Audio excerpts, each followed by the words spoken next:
Bismillahirrahmanirrahim. Assalamualaikum warahmatullahi wabarakatuh. Al-Fatihah ila hadratin Nabi Sayyidina Muhammadin sallallahu alaihi wa alihi wa sahbihi wa sallam. Kiramil Fatihah. Auzubillahi minasyaitanir rajim.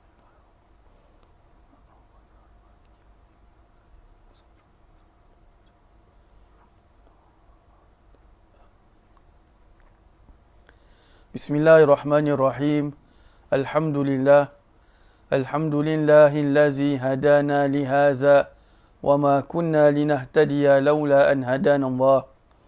Ashhadu an la ilaha illallah wahdahu la sharika lah wa ashhadu anna sayyidana Muhammadan abduhu wa rasuluh. Allahumma salli wa sallim ala sayyidina Muhammadin miftahi babi rahmatillah adada ma fi ilmillah. Salatan wa salaman daimaini bidawami mulkillah wa ala alihi wa sahbihi adada kulli dharratin alfa marrah.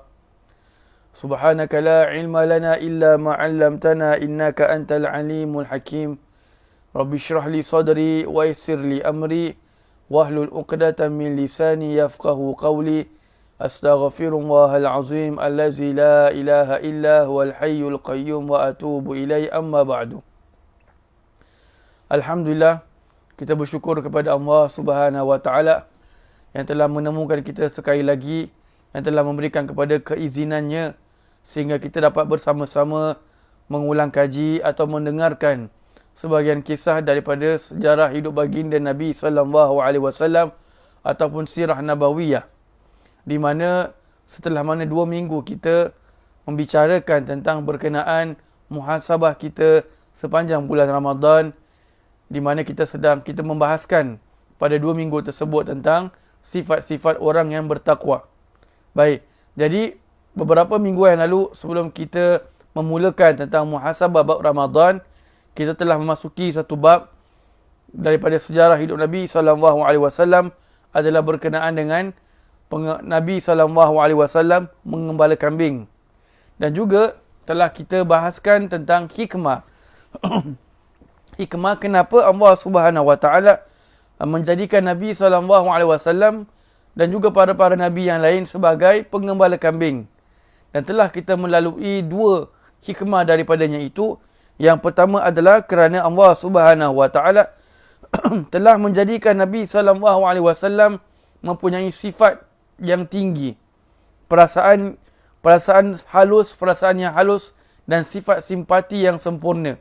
Ini yang seperti mana yang dikatakan oleh Syekh Said Ramadan Al-Buti dalam kitabnya Fiqhus Sirah, di mana beliau mengatakan bahawa Nabi SAW mempunyai akhlak yang tinggi dan Nabi SAW bukanlah seorang yang sahaja bukanlah orang yang hanya duduk di rumah sahaja membiarkan pakciknya Abu Talib bekerja mencari nafkah dan memberikan kepada keluarganya. Bahkan Nabi SAW sendiri keluar mencari upah mengembala kambing supaya diberikan sebagian upahnya itu kepada pakciknya Abu Talib untuk menolong nafkah keluarganya Abu Talib. Subhanallah. Jadi Nabi itu adalah orang yang daripada sifat sedemikian kita dapat mengambil bahawa Nabi SAW adalah seorang yang pandai berterima kasih, pandai menghargai dan juga seorang yang bekerja keras. Subhanallah. Jadi itulah hikmah yang pertama daripada Nabi SAW mengembala kambing. Kemudian yang kedua adalah Allah Subhanahu wa taala itu maha mampu untuk memberikan kerajaan, memberikan kekayaan kepada baginda Nabi SAW begitu saja. Bangun pagi, bangun tidur, tak tahu ada emas kat sebelah. Masuk dapur, ada emas lagi. Allah berkehendak buat seperti itu. Allah maha mampu untuk membuat yang sedemikian. Tetapi Allah tidak memberikan kepada Nabi SAW seperti itu kerana nak mengajarkan kepada kita bahawa sebaik-baik harta adalah apa yang didapatkan melalui usaha kita. Sebaik-baik harta adalah apa yang kita dapatkan melalui usaha kita. Maknanya, kita berhasil mendapatkan harta tersebut dengan kita bekerja, mencari nafkah, berjualan, berniaga dan sebagainya. Maka itu harta yang kita dapat melalui sedemikian adalah sebaik-baik harta. Manakala harta yang kita dapatkan dengan tanpa usaha, dan tak diberikan dan tak digunakan, tak dikongsi bersama orang lain, maka itu adalah seburuk-buruk harta. Bagaimana kita cuma mengharap saja harta itu datang, tunggu minta orang saja, maka itu adalah seburuk-buruk harta. Baik, jadi itu telah kita lalui dua perkara daripada hikmah Nabi SAW menjadi pengembala kambing. Kita sambung yang ketiga, yang diambil daripada kitab Fathul Bari, karangan Al-Imam Ibn Hajar Al-Asqalani rahimahullahu ta'ala. Apa kata beliau? Beliau mengatakan, adapun hikmah di sebalik pengembalaan kambing sebelum masa kenabian tiba adalah agar para nabi itu, khususnya Nabi SAW, terbiasa mengatur kambing yang nanti dengan sendirinya akan terbiasa menangani masalah umat manusia. Kalau berjaya mengembala kambing, maka nantinya akan mudah mengatur manusia ketika menjadi seorang Nabi. Subhanallah. Nabi SAW menjadi pengembala kambing, di antara hikmahnya yang dikatakan oleh Al-Imam Ibn Hajar adalah supaya dengan mereka itu terbiasa mengatur kambing. Pasal apa? Kambing ni, dia binatang ni kepala batu lah. Kambing ni binatang ni degil sikit. Jadi Allah Subhanahu Wa Taala seolah-olah menguji kesabaran para nabi itu dengan diberikan tugas mengembala kambing.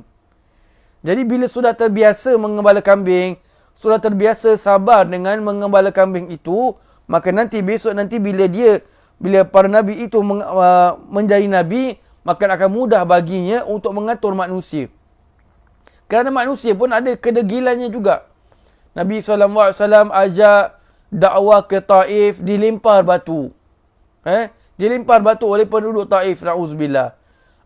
Bila Nabi diperintahkan oleh Allah Subhanahu Wa Taala untuk mengajar atau berdakwah secara terbuka, maka dihina, dibanteras oleh orang-orang kaum daripada kaum Nabi sendiri, kaum Quraisy.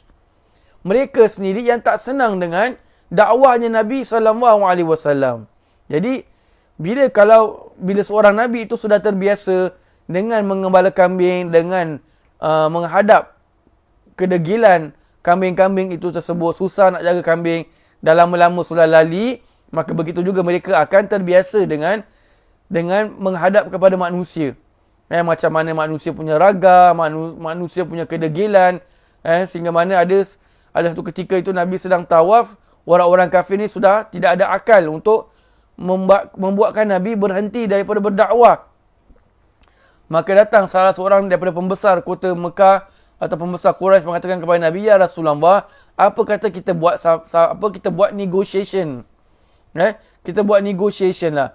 Kita buat persetujuan. Apa dia? Persetujuan apa? Kita ikut kamu, sembah Tuhan kamu hari ini, besok kamu ikut sembah Tuhan kita. Bulan ini kita ikut sembah Tuhan kamu, bulan depan kamu ikut sembah Tuhan kita. Tahun ini kita sembah Tuhan kamu, tahun depan kamu sembah Tuhan kita. Sampai macam gitu. Mereka dah sampai tak ada akal pun masih lagi nak ganggu, nak membuatkan baginda Nabi SAW berhenti daripada melakukan dakwah. Subhanallah. Jadi itulah sebab, di antara sebab kenapa surah Al-Kafirun itu turun.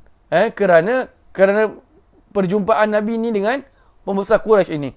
Apa pun nak dikatakan sini adalah, di antara hikmahnya itu adalah supaya para nabi itu sudah terbiasa dengan kelakuan perangainya kambing itu, jadi senang nak bertemu dengan manusia. Kalau manusia pun lagi kepala batu, bermakna manusia itu lagi teruk daripada kambing. Tu yang masalah tu. Kalau manusia itu lebih teruk daripada kambing, kerana manusia boleh teruk daripada kambing? Kerana manusia itu sudah diberikan akal oleh Allah Subhanahu Wa Taala. Allah sudah berikan dia akal untuk dia berfikir, tapi masih lagi berdegil dengan apa yang dibawakan oleh baginda Nabi SAW, maka dia tu lagi teruk daripada binatang. Allah sendiri katakan dalam Quran, ulaika kal an'ami bal hum adall. Mereka itu seperti binatang, bahkan lebih sesat daripada binatang. Na'udzubillah. Baik. Jadi itu adalah hikmah yang ketiga, Nabi SAW menjadi pengembala kambing. Baik. Supaya terbiasa dengan perangai kambing. Yang keempat, dikatakan oleh Imam Ibn Hajar sendiri dalam kitab Fathul Bari, dengan mengembala kambing akan dilatih untuk sabar dalam menyantuni, kerana ketika kambing dalam jumlah banyak kemudian terpisah, maka mesti ada kemampuan untuk mengatur kambing-kambing tersebut, kerana ada yang sifatnya taat dan ada yang membangkang. Maka ada pengalaman mengatur orang yang mempunyai tabiat yang berbeza. Baik, apa yang dimaksudkan dalam hikmah yang keempat ni, kata Imam Ibn Hajar, adalah supaya para Nabi itu sudah dilatih, khususnya Nabi SAW, dilatih dengan sifat sabar. Dilatih dengan sifat yang berbeza-beza apabila berdepan dengan manusia. Mengatur kambing. Dia kata sini ada kambing yang memang boleh dengar cakap, tapi ada kambing yang membangkang. Kalau ada sekumpulan kambing, mesti ada 1-2 ekor tu yang mesti akan buat hal sendiri. Aku tak nak ikut, aku nak makan rumput kat sini. Dia nak bawa aku makan rumput kat Gelang pula. Aku nak makan rumput kat Bedok. Contoh, ni contoh kasih faham. Mesti ada kambing-kambing yang tak ikut cakap. Mesti ada yang membangkang. Jadi bila sudah terbiasa dengan perangai kambing tersebut, maka itulah sebabnya para Nabi itu sudah terbiasa dengan bagaimana sifat-sifat manusia itu yang berbeza. Ada yang bila Nabi cakap satu dia buat. Even sahabat-sahabat Nabi SAW sendiri pun ada yang berbeza. Ada di antara para sahabat Nabi itu, mereka ni pemahaman pun berbeza-beza. Macam mana pemahaman sahabat itu berbeza-beza? Kerana ada di antara para sahabat Nabi SAW itu, mereka bukan yang jenis hari-hari jumpa Nabi SAW. Bukan hari-hari jumpa Nabi. Ada yang seminggu sekali, ada yang tunggu 7 minggu sekali. Kerana mereka ni ada di antara mereka bukan tinggal dalam kota Madinah. Bukan. Ada tinggal di luar kota Madinah. Jadi mereka kalau datang Madinah agak rasa susah. Jadi kalau mereka dibandingkan kefahaman mereka dengan kefahaman sahabat yang selalu ada depan Nabi SAW, sudah semestinya sahabat yang depan Nabi itu lagi banyak dapat ilmu. Pemahamannya juga beza. Lebih mendalam daripada sahabat-sahabat yang di luar. Jadi kalau Nabi kata A, mungkin sahabat yang di luar sana fahamnya A. Atau mungkin sahabat di luar sana katanya fahamnya B. Tapi sahabat yang dekat fahamnya A. Jadi Nabi sendiri tahu macam mana nak mengatasi keadaan seperti ini. Ini baru dalam keadaan kalangan sahabat.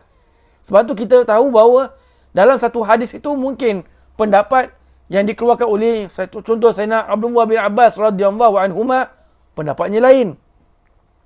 Yang difaham oleh Sayyidina Abu Bakar lain. Yang difaham oleh Sayyidina Umar mungkin lain.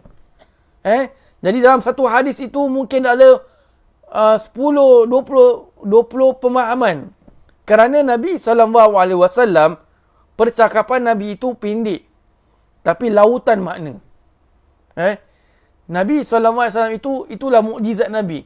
Perkataan Nabi, percakapan Nabi, apa yang Nabi tuturkan itu pendek, tapi merangkumi berbagai ribuan makna.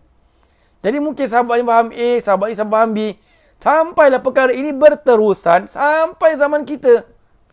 Jadi kalau satu hadis itu, kita memang faham ini, faham ini, yang lain, yang pihak sana faham gitu, yang pihak sini faham macam gitu, maka itu adalah benda yang natural.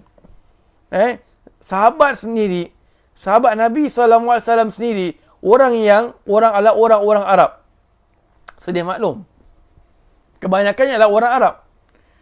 Tapi di antara para sahabat Nabi itu sendiri, walaupun mereka tu orang Arab, tak semua di antara mereka yang mahir dalam ilmu tafsir Al-Quran. Bahkan kita kalau nak ikut kiraan akal kita, kalau kita nak ikut kiraan akal kita, dah tentulah para sahabat tu orang yang lagi boleh tafsir Al-Quran. Pasal mereka tu orang Arab. Jadi orang Arab tu sendiri faham bahasa Al-Quran. Kerana bahasa Al-Quran tu bahasa Arab. Tetapi mereka tetap tidak dapat menafsirkan Al-Quran kecuali beberapa sahabat sahaja. Tak kurang, tak lebih daripada 20 orang. Kurang daripada 20 orang yang ahli tafsir daripada kalangan para sahabat. Kerana apa? Kerana ilmu Al-Quran, tafsir Al-Quran, bahasa Al-Quran tu bahasa yang tinggi. Jadi kalau kita sendiri boleh nak pandai-pandai tafsirkan Al-Quran mengikut akal kita, kerana kita rasa benda tu sesuai dengan apa yang kita gunakan, maka itu adalah perkara yang salah. Tanpa kita merujuk dengan orang-orang yang ahli, kita pandai-pandai tafsirkan Al-Quran kerana kita dah belajar, kerana kita dah baca terjemahannya, kita tafsirkan kerana kita baca terjemahan, maka itu adalah perkara yang salah. Jadi, bila kata tentang Al-Quran, tafsir Al-Quran, tentang hadis Nabi SAW, memang ada perselisihan. Sahabat sendiri ada berselisih di antara satu sama lain dalam satu hadis yang disebutkan oleh Nabi SAW. Apalagi zaman kita. Zaman kita lagilah terang banyaknya perselisihan. Jadi kalau kita, andai kata kalau kita nak berdebat dengan seseorang atau kita nak menjawab ataupun berbincang tentang suatu hadis, kita harus ingat satu perkara. Bila kita nak bincang suatu hadis itu, adakah kita nak benarkan pendapat kita atau nak membenarkan pendapat yang sebenarnya? Jadi kalau kita nak membenarkan pendapat kita, bermakna tahu kita punya sifat, hati kita itu bukan nak ikhlas kerana nak mencari kebenaran. Perbincangan itu tujuannya untuk mencari kebenaran. Jadi kalau kita nak berbincang kerana nak orang dengar kita punya pendapat, maka itu adalah satu perkara yang salah. Kalau anda kata memang kebenaran itu, yang sebenarnya itu adalah di pihak kita, maka tak mengapa. Memang kita tahu yang benar itu apa yang kita belajar. Kita tahu apa yang kita faham itulah yang benar sebenarnya dari maksud hadis Nabi SAW, maka tak mengapa. Tapi kita kena ingat, bila kata hadis, maknanya dia ada pemahaman yang lain, maka jangan kita saling menyalahkan. Jangan kita saling menyalahkan. Kita umat Islam adalah umat yang bernabikan Nabi SAW, dan Nabi mesti nak lihat umatnya bersatu dalam keadaan kasih sayang. Jadi apalah faedahnya kalau kita nak berselisihan di antara satu sama lain kerana perkara yang memang diperselisihkan ulama. Subhanallah. Baik. Itu yang keempat. Apa dia? Supaya Nabi SAW dan juga para Nabi yang lain bersifat sabar dalam mengendalikan manusia yang berbeza-beza pemahamannya, yang berbeza-beza perangainya. Subhanallah. Baik. Itu yang keempat. Hikmah yang kelima daripada pengembalaan kambing daripada Nabi SAW ialah ia menunjukkan sifat tawaduknya Nabi SAW. Macam mana pula boleh kata sifat tawaduknya Nabi? Kerana baginda mahu mengungkap masa lalu baginda yang hanyalah orang biasa.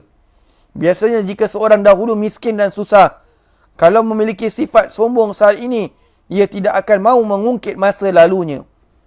Subhanallah. Bilangan kita dapat tahu tentang Nabi SAW mengembala kambing.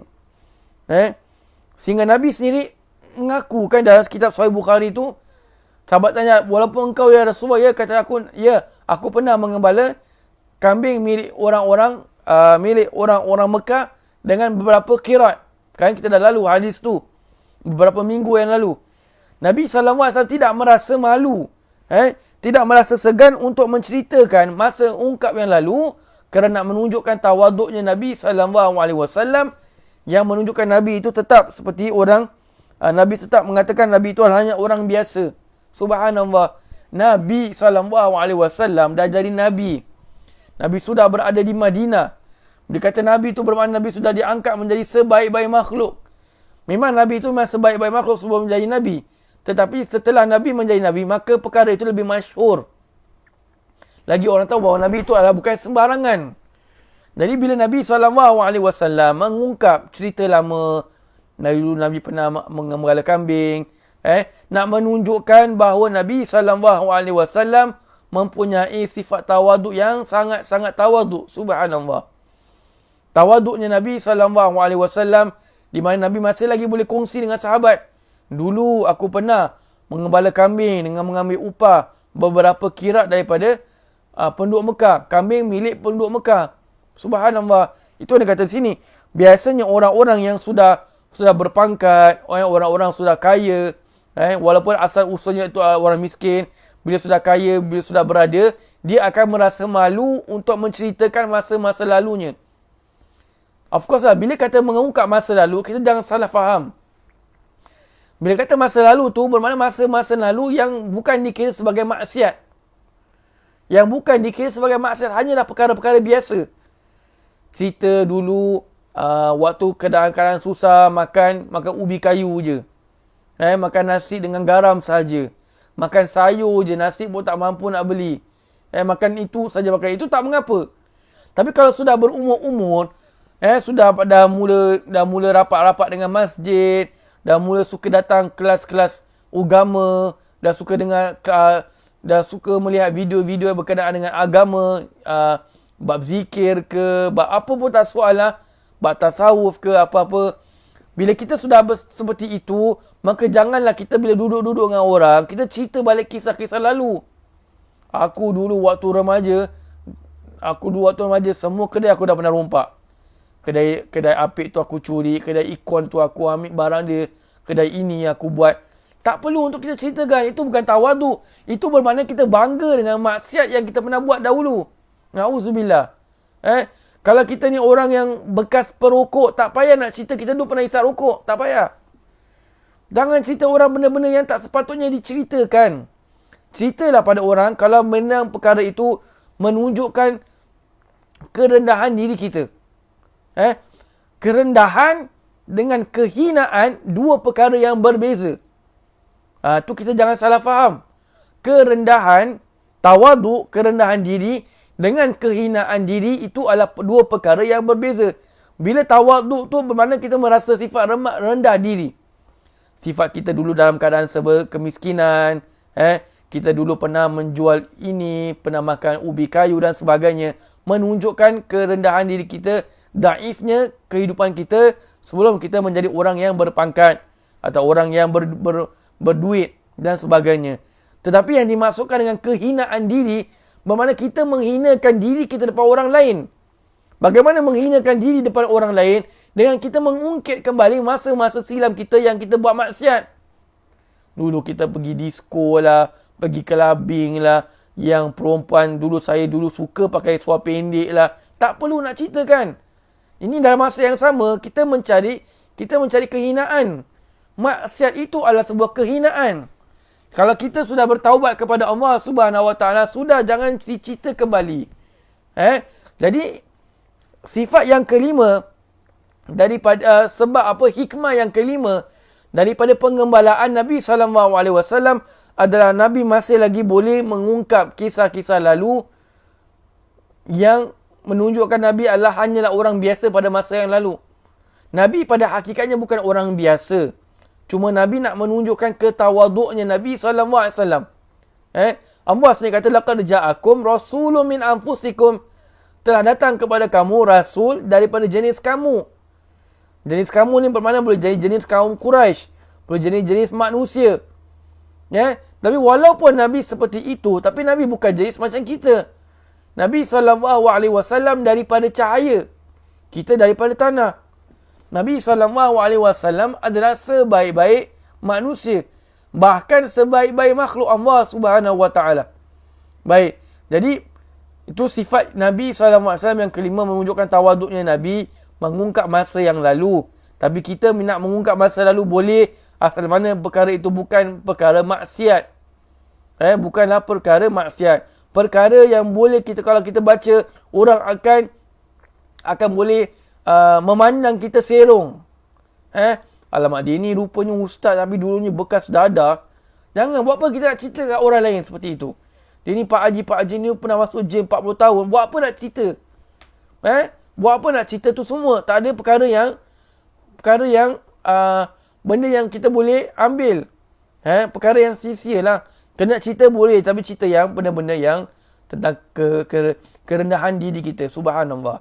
Baik. Dan ini adalah hikmah yang kelima daripada pengembalaan Nabi SAW. Nabi mengembala kambing. Baik. Yang keenam adalah Nabi SAW menjadi pengembala kambing untuk mengajarkan bahawa seorang da'i itu baiknya tidak bergantung pada orang lain. Seorang da'i harus punya pekerjaan untuk mendukung nafkah diri dan keluarganya. Kerana jika seseorang bergantung kepada orang lain, dakwahnya boleh jadi tidak sempurna kerana bayaran. Kerana seorang da'i akhirnya tidak boleh menyampaikan kebenaran. Subhanallah.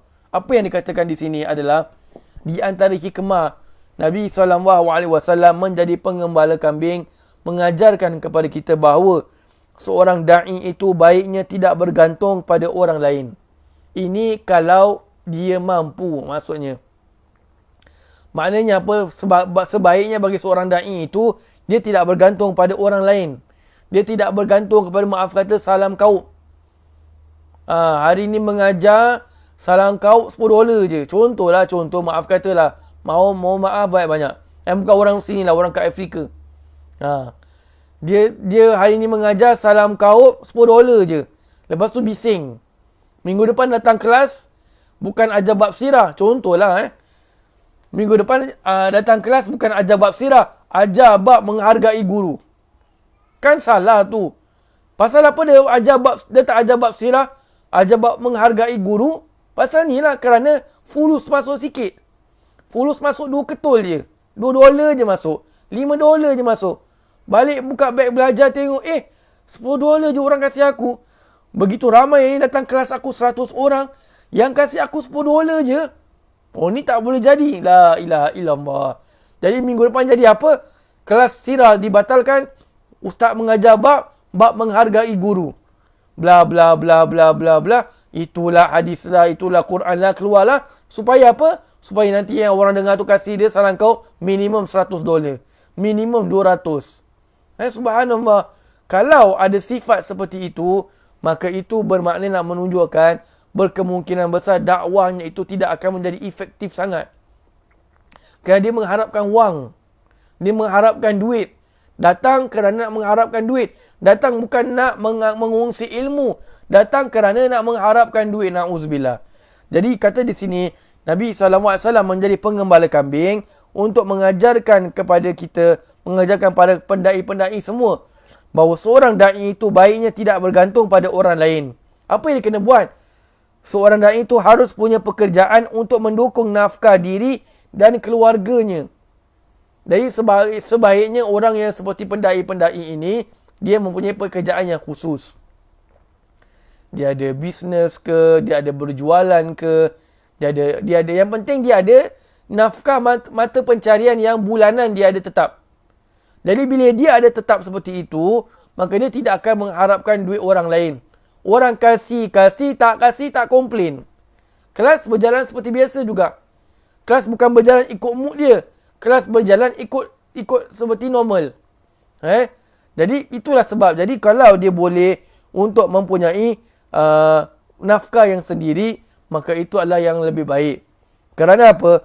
Kerana jika seseorang itu bergantung kepada orang lain, dakwahnya boleh jadi tidak sempurna kerana bayaran. Seorang da'i akhirnya tidak boleh menyampaikan kebenaran. Na'udzubillah.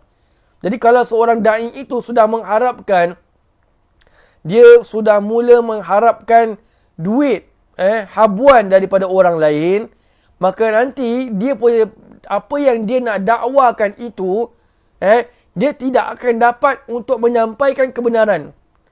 Boleh tapi susah. Kerana apa? Dia tahu bahawa orang yang kasih dia satu kali salam $100, satu kali salam $200, orang-orang kaya lah. Dia tahu orang-orang macam gini, dekat rumah dia tu, isteri tak tutup aurat. Pernah nampak? Anak perempuannya keluar tanpa pakai tudung, na'udzubillah. Dia tahu. Jadi kalau sampai bab aurat, agak-agak ustaz tu nak corner bab lain ke, atau akan terus cakap? Ustaz tu akan cover-cover lah. Tapi kalau nak pakai tudung pun tak apa. Pakai tudung tu tak semestinya tu menutup aurat. Ustaz tu cover, pusing-pusing cerita. Na'udzubillah. Jadi kerana apa? Kedai tersebut, ustaz tersebut, kiai tersebut, habib tersebut mengharapkan duit daripada orang lain. Jadi bila mengharapkan duit pada orang lain, dia tidak boleh dapat menyampaikan kebenaran. Maklumlah kalau dia tahu, kalau aku cakap ni tudung, tak pakai tudung ni haram, membuka aurat ni haram, nanti aku tak dapat duit salam lagi. Nanti duit salam kau aku hangus. Jadi dia mengajar tu kerana nak mengharapkan duit salam kau daripada orang kaya tersebut. Na'udzubillah. Jadi hikmah yang keenam yang terakhir ni daripada pengembalaan kambing Nabi SAW adalah mengajarkan kepada para pendai, khususnya lah para pendai, para yang mengajar Al-Quran, yang mengajar agama khususnya, mengajarkan supaya tidak mengharapkan duit daripada orang lain. Tidak mengharapkan duit kepada orang lain, hendaklah dia mempunyai pekerjaan yang khusus. Subhanallah, mempunyai pekerjaan yang khusus. Jadi kalau kita dengar ada pendai-pendai yang mereka itu ada berjualan, maka kita yang mendengar, termasuk saya yang mendengar, maka hendaklah kita sokong mereka. Sokong mereka kenapa? Kerana kita tahu mereka itu adalah mengajar secara freelance. Dan masa yang sama pula mereka ada berniaga. Jadi kalau mereka berniaga, kita sokong supaya mereka akan, kita menyokong keikhlasan mereka mengajar. Bukan cakap orang yang mengajar tu tak ikhlas, tak. Tapi kalau dia tak mengharapkan duit orang, maka itu akan lebih menenangkan hati mereka. Subhanallah. Mereka akan lebih kepada fokus kepada bisnes yang mereka buat. Of course lah, kalau dah fokus bisnes, bukanlah ustaz tu mengajar matematik pula dalam kelas. Kan? Jadi, nak kat sini supaya menjaga hati pendai tersebut, tidak mengharapkan habuan ataupun duit daripada orang lain. Orang kasih, dia terima. Tak kasih, dia tak minta. Subhanallah. Baik. Jadi inilah 6 hikmah daripada pengembalaan Nabi SAW. Faedah daripada Nabi SAW menjadi pengembala kambing. Subhanallah. Jadi, baik. Itu kita dah selesai daripada bab pengembalaan kambing. Sebelum pengembalaan kambing, tajuk pengembalaan kambing tu kita dah juga dengar tentang Nabi SAW juga ada pernah memerintah untuk menjaga kambing, mengembala, memelihara kambing. Baik. Alhamdulillah kita dah selesai tentang bab Nabi mengembala kambing. Kita sambung pada tajuk yang baru tentang perang Fijar. Tentang peperangan Fijar. Baik. Peperangan Fijar ni, tak semua kitab sirah membawakan bab ni. Kalau kitab sirah yang ringkas, dia akan membicarakan peperangan Fijar ni secara ringkas, ataupun mungkin dia skip. Contoh dalam kitab Fiqh Sirah, Syekh Ramadan Al-Buti, beliau skip tentang perang Fijar. Baik. Kerana apa? Di antara sebab kenapa mereka skip ni, kerana periwayatan mengenai perang Fijar itu banyak diperselisihkan ulama. Periwayatan mengenai perang Fijar itu banyak diperselisihkan ulama kerana dia berlaku ketika Nabi SAW pada umur yang masih muda. Berlaku pada umur ketika Nabi SAW masih muda. Jadi periwayatan mengenai tentang perang Fijar itu banyak selisih lah. Ada kata ni, ada kata tu, ada kata ni. Jadi kerana cerita dah lama. Ada pun kalau tentang sejarah Nabi yang major, tu banyak disepakati oleh para ulama. Seperti macam contoh Nabi mengembala kambing, Nabi berjumpa dengan pendeta Buhaira di Basrah dan sebagainya. Itu adalah perkara yang ma'ruf, yang masyhur di kalangan para ulama sirah. Ada pun perkara-perkara yang diperselisihkan ulama, ada di antara mereka meninggalkannya. Jadi apa yang ditinggalkan itu adalah di antaranya adalah peperangan Fijar. Fijar boleh diertikan dengan kejahatan dan boleh juga dengan meletus. Fijar boleh diertikan dengan kejahatan dan boleh juga dengan meletus kerana perang ini terjadi pada bulan haram. Peperangan Fijar ini, kita sedia maklum bahawa bulan haram itu adalah bulan yang sangat dihormati oleh orang-orang Arab terdahulu. Bulan haram ni daripada zaman jahiliah dulu adalah bulan yang dihormati oleh orang-orang Arab. Jadi bila masuk bulan haram, mereka tidak akan berperang. Kita tahu kan bulan haram tu 4 bulan lah. Rejab, Zulkaidah, Zulhijjah dengan Muharram. 4 bulan. Dari bulan ini mereka tidak akan berperang di dalamnya. Dari dalam tempoh 4 bulan ni, kegiatan penduduk Mekah seperti berniaga dan sebagainya digandakan dari bulan-bulan yang lain kerana dalam bulan ini tiada peperangan berlaku. Jadi bila masuk bulan-bulan haram, mereka tidak akan berperang kerana menghormati bulan-bulan haram, tetapi pada masa yang sama orang-orang Arab ini akan mengadakan kegiatan berniaga seperti pasar-pasar yang tertentu. Jadi hikmah kenapa dinamakan perang Fijar, kerana dia berlaku pada bulan haram, sedangkan bulan haram itu bukan bulan untuk berperang. Sedangkan bulan haram itu bukanlah bulan untuk berperang. Sebab itu dia dinamakan sebagai perang kejahatan. Subhanallah. Jadi nampak sampai macam gitu sekali penghormatan orang-orang Arab dahulu, orang-orang jahiliah dulu terhadap bulan-bulan haram. Jadi kita ni bila masuk bulan-bulan haram, setelah bulan Syawal ni, insya-Allah kita akan bertemu dengan bulan Zulkaidah. Zulkaidah. Kemudian setelah Zulkaidah kita akan masuk bulan haji, bulan Zulhijjah. Bulan haji tu daripada bulan Syawal dah masuk.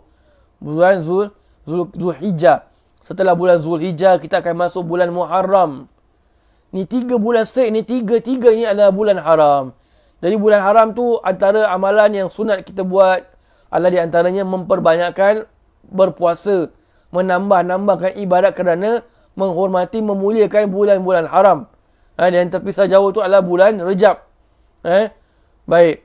Jadi ini adalah tentang dia punya introduction, mukadimah tentang perang Fijar.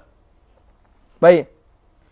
Kemudian dia kata sini, oleh kerana aman dan tenteram yang diperolehi dalam bulan itulah, maka orang-orang Arab akan menyaksikan pasar-pasar yang akan didirikan seperti pasar Ukas, Zulmajaz dan Mujannah. Dan perniagaan dan pasar-pasar ini akan sibuk dengan berbagai aktiviti perniagaan. Subhanallah. Jadi bila dah tak ada perang, lepas bulan Syawal je ni dah tak boleh perang lagi, maka selama 3 bulan berturut-turut ni, Zulkaidah, Zulhijjah dan Muharram, dan juga mereka masukkan sebagainya daripada bulan Syawal, mereka akan mula mendirikan pasar-pasar yang tertentu. Di antaranya seperti pasar Ukaz, pasar Zulmajaz, pasar Mujannah. Dan ini semua pasar-pasar ni akan sibuk. Macam kita lah, sebelum Ramadan kita ada bazar Ramadan 1 bulan. Tahun ni je tak ada. Kita akan sibuk pergi bazar. Yang nak beli langsir lah, yang hanya pergi sana nak pergi beli wadir je. Sedap beli wadir je pergi sana. Tinggal Jurong pergi Gelang beli wadir balik. Tinggal Jurong, maaf katalah, bukan salah. Tinggal Jurong pergi bazar Gelang beli apa? Beli kulit ayam. Bagus. Kulit ayam je. Datang jauh-jauh naik bas, turun bas, naik MRT, naik Grab dan sebagainya, pergi pasar Gelang nak cari kulit ayam. Subhanallah. Apa pun tak soal lah, tak kisah apa tujuan kita pergi bazar Gelang tu. Cuma nak bilang kesibukan kita bulan Ramadan tu, terkadang-kala kita terlupa bahawa kita sedang berada pada bulan Ramadan. Di mana bulan Ramadan kan untuk kita memperbanyakkan amalan. Subhanallah. Baik. Jadi itulah begitulah keadaan orang-orang Arab. Mereka akan sibuk dengan perniagaan-perniagaan, berniaga-berniaga, bazar-bazar mereka lah yang didirikan di pasar-pasar tertentu, Ukas. Dan kita dah lalu tentang pasar Ukas ni, di mana dia didirikan. Pasar Zulmajaz ni ketika kita sedang membahaskan cerita Sayyidatina Halimah Sa'diyah radhiyallahu anha. Baik, subhanallah. Baik. Kemudian dia kata sini, disebutkan daripada Ibnu Sa'ad, telah bersabda Rasulullah sallallahu alaihi wasallam, aku telah ikut menghadirinya, yang ini perang Fijar, bersama bapa-bapa saudaraku, dan aku turut melepaskan beberapa anak panah dalam peperangan itu, dan aku merasa tidak senang hati kalau aku tidak melakukannya. Hadis ini adalah hadis yang masyhur berkenaan dengan perang Fijar. Apa kata Nabi SAW? Jadi ini saya bawakan hadis. Kami bawakan hadis sebagai bukti bahawa Nabi SAW pernah mengikuti peperangan Fijar. Kalau kita kata mana ada dalil, mana ada base, mana dia punya landasan, mana dia punya bukti yang bahawa Nabi pernah ikut perang Fijar, maka ini hadisnya. Kata Nabi SAW, aku telah ikut menghadirinya, iaitu perang Fijar, bersama-sama bapa-bapa saudara aku. Dan aku juga turut melepaskan beberapa anak panah dalam peperangan itu. Dan aku merasa tidak senang hati kalau aku tidak melakukannya. Subhanallah. Baik. Itu dalil yang terang bahawa baginda Nabi SAW ada mengikuti peperangan Fijar. Baik. Tentang umur baginda mengikuti peperangan tersebut, ada diperselisihkan oleh ulama. Ketika itu ada yang mengatakan Nabi SAW berumur 14 tahun. Ada riwayat yang lain pula mengatakan bahawa ketika itu baginda berumur 15 tahun ataupun 20 tahun. 15 tahun ataupun 20 tahun. Mana ada 3 pendapat ulama. 14, 15 ataupun 20. Kalau ada ustaz kata umur Nabi ketika itu 20 tahun pun boleh juga. Kerana apa? Benda ini memang diperselisihkan oleh ulama. Cuma yang masyhur tu antara 14 dengan 15. Either one lah. Cuma ulama tak dapat pastikan yang mana satu. Baik. Dan ini merupakan peperangan Fijar yang keempat. Dari peperangan Fijar tu Isaf, dia ada 4 macam peperangan Fijar. Yang Nabi ikut tu adalah peperangan Fijar yang keempat, baru Nabi ikut. Yang Nabi ikut tu, yang cerita dia panjang, yang Nabi ikut tu adalah peperangan Fijar yang keempat. Adapun Fijar yang pertama, Fijar yang kedua, Fijar yang ketiga itu tidak diikuti oleh Nabi SAW. Kerana apa? Fijar yang pertama itu berlaku ketika baginda berumur 10 tahun. Apa cerita Fijar yang pertama, kedua, ketiga dan keempat? InsyaAllah kita akan sambung bab peperangan Fijar ini pada minggu hadapan. Wallahu a'lam bisawab. Ila huna. Assalamualaikum warahmatullahi wabarakatuh.